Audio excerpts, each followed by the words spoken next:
Welcome to a new edition of the Neon Jazz interview series with talented Canadian jazz musician Jaelem Bhate. He opened up with us about his latest 2019 debut CD called On the Edge. After years of writing commissions and charts for his own 45th Avenue Jazz Band, it was time for him to compile an album of his best work to date. He founded and directed the 45th Avenue Jazz Band, a 17-piece jazz orchestra that exclusively performs his compositions. He's from Vancouver, British Columbia, and his musical diversity has come to define his career. He would fetch his Master's of Music degree in Orchestral Conducting at the University of British Columbia in 2019, and has gone on to conduct at the International Society for the Contemporary Music Festival, the Canadian Music Centre New Music, and was selected as the conducting fellow at the prestigious Eastman Music Festival in the summer of 2019. He's got a great story, so get to know him and dig this interview, my friends. Okay, Jaelem, thank you for taking a minute out for Neon Jazz today. I appreciate it. And thank you for having me. You bet. So let's talk about your debut album, On the Edge. You spent years writing commissions and charts for your own 45th Avenue Jazz Band, and now you're out on your own, doing your own thing. So talk to me about this project and what your vision for it was. Yeah, so, as opposed to other, conceptual albums that, tell a large story or arc, I wanted to just kind of put together a record that was a reflection of how I've been writing and what I've been writing over the last few years, but also kind of dealing with my musical upbringing and education and time spent growing up in the Pacific Northwest, which led to the inclusion of the four-movement Pacific Suite, which kind of deals with themes of British Columbia and the kind of starkness that you can encounter, as well as, growing up in a more metropolitan area. So it's kind of a conglomeration of all these different tunes that kind of reflect my upbringing. So talk to me about your upbringing. How did you get involved with jazz, and what was it like growing up in the Pacific Northwest? One big difference when I talk to friends or colleagues that maybe grew up in the northeastern United States or even in eastern Canada in the Toronto-Montreal corridor is that there's just not a huge population around the Vancouver area. So that meant that, that has benefits but also drawbacks. One of the drawbacks being that maybe you don't get to encounter as much as, the heavies in jazz as you would like to, but you also kind of create this very tight-knit community. So, from an early time, when I was 12 or 13, very informal jazz sessions were always done with, the same people. And as they, went away for school, came back, got varying levels of jazz education or their own playing careers and then came back to town. A lot of those same people ended up on the record. So it was kind of a nice full circle moment. And the other thing, too, that was unique, I guess, about my journey was that I only really discovered music as a serious career about 7 years ago. Before that, I was a drummer. I was playing everything by ear through high school, well into university when I actually started as a science major and switched only about 7 years ago. So it was really that community that kept music alive in my life. And now 7 years after studying and getting the various degrees and such, it was, as I said, a good full circle moment to have those same people that I grew up with playing on the record. So what jazz musicians, when you were really getting into jazz in the beginning, did you listen to that inspired you? On the composition side, I'd say my biggest influence was John Clayton, Vince Mendoza, Christine Jensen, people on the more contemporary side, but also just classics like all of the Basie records, Duke Ellington. Really big band was what got me into jazz. There's something about that sound of a large jazz ensemble that's really unrivaled. My formal degree from the University of British Columbia was actually my master's in orchestral conducting, so I work with large ensembles all the time. But there's something about, a large jazz orchestra that really captures my imagination for its inclusion of, the great tradition of improvisation, but also the chance to create something more formal and dare I say, too composed on the page.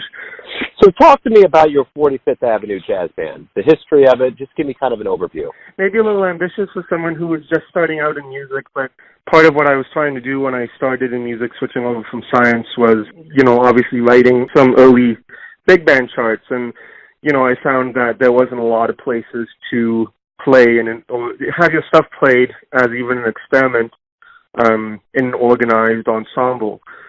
So I started my own, and there was 6 or 7 just, friends from around town. This was about 7 years ago, actually, the summer before I even started my bachelor's degree. Just started playing every week. Some of my charts, some charts off the shelf. Started to do shows, but nothing totally formal or good, to be honest. But over the years, as I started studying with Fred Stride, who's one of the prominent Vancouver and Canadian composers, and as my work started to become better, I started to attract different players to that band as well, and eventually it grew into a full ensemble that started to include more professional players, and it kind of became this positive feedback loop that as I had better players to work with, I was able to write, better charts, and as I wrote better charts, better players wanted to play in it. So that was kind of that history of that band, and I actually just went in a different direction and changed its name and its purpose into the Last Call Jazz Collective as I started to write for smaller ensemble and kind of explore the different elements that can be in a large jazz ensemble, but still very much focused on big band. But 45th was a chance for me to really, cut my teeth and develop as a writer. So one more question about your CD, your debut, On the Edge. What do you want the audience to get from this experience? It's really an open-ended album that I didn't, in the liner notes, I didn't want to write anything that was, really overbearing and telling a narrative. The theme of On the Edge is kind of open for interpretation, and you can be on the edge of many things, whether it's success or failure or relationships or family or really anything that's coming up in your life. And all of these tunes, because it's a debut and because these deal with, elements of growing up, but then, what comes after that phase in your life, it's kind of providing an opportunity for people to project maybe their own situations onto the music. So I just hope people enjoy the music and maybe come back for more in a year or two. So what is your philosophy as a teacher? What do you want to give your students? Whenever I'm teaching, which admittedly is a, only a short time for a 25-year-old to accumulate a studio of students, but the few that I have, I try hard not to, as Fred Stride did with me, not criticize their ideas. Many times people who are invested in, the effort to learn how to write and are willing to go down that road, tons of ideas, and, creativity is something that's very personal to every person. So I find myself saying a lot of the times that, if this is what you want the audience to hear, and it's coming out the way you want it, then that's totally valid, whether I like it or not. And that's kind of a decision that every composer or arranger or creative person has to make. The only thing to teach is if what's on the page is not, what you're hearing in your head, and how do we find that sound. So just like this album where I want people to, not necessarily imply my narrative, but have their own ideas about it, that's kind of what I want to instill on any of my students. What was one of the first live jazz shows that you saw that really left an impression on you? Oh, man. There were so many when I was, in my teen years that it's hard to pin one down. I remember seeing the Big Fat Band, Gordon Goodwin's Big Fat Band, on a trip to California, and, I was really just discovering this idea of, jazz big band beyond a high school jazz room, playing Louie Louie or whatever.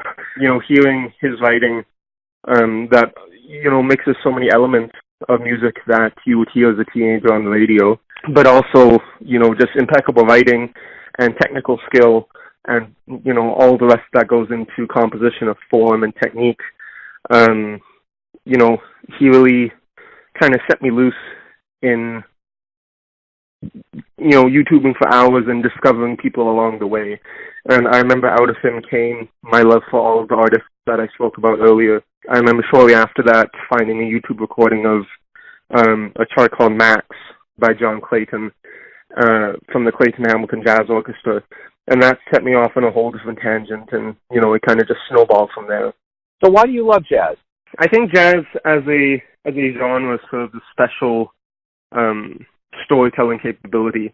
As I said, the other side of my life is working with classical orchestras, and the biggest difference between the two large ensemble formats, while I love both of them, is the element of improvisation in jazz, as well as the, I guess, history of connection to socio-political issues. It grew out of a hard time, and I think that's always been ingrained in the music itself. And whenever I'm deciding what ensemble to write for, whether, a creative idea belongs in the orchestral world, in the classical world, or more in the jazz world, and even within the jazz world, whether that goes to large or small ensemble, it's thinking about how improvisation and the idea of a solo individual voice might be able to tell a story better than something that's really rigid and where the notes are already on the page. And I think, inherent in that, jazz allows for individual voices and individual personalities to come to the forefront in a larger, written out context. And it's kind of that social aspect that whoever's on the bandstand that night, you're having a conversation with them. And you're bringing your music into a very, community-oriented format as opposed to any other type of genre. So my final question is this. It's all going to come down to this. Everyone has a version or an interpretation of who they think you are. Your family, your friends, your fans, colleagues, students, but you know yourself best. So tell me, who do you think you are? I feel like this question will show up in 30 years on an interview, and it'll damn me then. But, I'm still trying to figure it out myself. I think, one of the beauties of jazz, and this kind of connects with your previous question, is that I think that the only, it may be a bit cliche, but the only constant is change. And that, someone 5 years, 10 years, 20 years down the road is not going to be the same person that they are now. I know, certainly for me, at 25, if I look back to 15, music wasn't even on the radar. I was going to be a doctor or something. And, much like jazz, I think allowing for that change as a person as well in music is really healthy and kind of the only way to go. If I had to sum it up, my entire existence and being into one word, I'd probably say curious, and, that's tied to so many elements of my music and what I'm trying to say to the world. And, growing up in BC, when you're in middle school or high school, you'll go on like outdoor education, and a lot of that means going up into the interior of the province, which is, once you pass a certain small town, maybe 2 hours outside of Vancouver, it just becomes like nothing. And the further you go north and east into the middle of the province, the more it gets into like single lane access logging roads, and you're just engulfed by nature and trees and wildlife, and you really get the sense that there's a lot to discover in the world. And I think that's translated into who I am as a musician. At least I hope it has, in that, I'm always searching for something new to listen to and something new to incorporate. And it's kind of a life philosophy too, that there's so much to be learned as a human being in this universe, as philosophical as that sounds. And I'm just curious as to figure out what's, best for me. Right on. That's a great answer. Jaelem, thank you for taking some time out for Neon Jazz. Good luck with the debut album. I appreciate it, man. Thank you so much for having me, and I hope everyone enjoys it. Thanks for listening and tuning in to another Neon Jazz interview, where we give you a bit of insight into the finest players in Canada, Kansas City, and spots all over the world, giving fans all that jazz. And thanks to Jaelem for his time, his music, and his story. If you want to hear more interviews, go to Famous Interviews with Joe Domino on the iTunes Store. Visit neonjazz at youtube.com. And for everything Neon Jazz, go to the neonjazz.blogspot.com. Until next time, enjoy the jazz, my friends.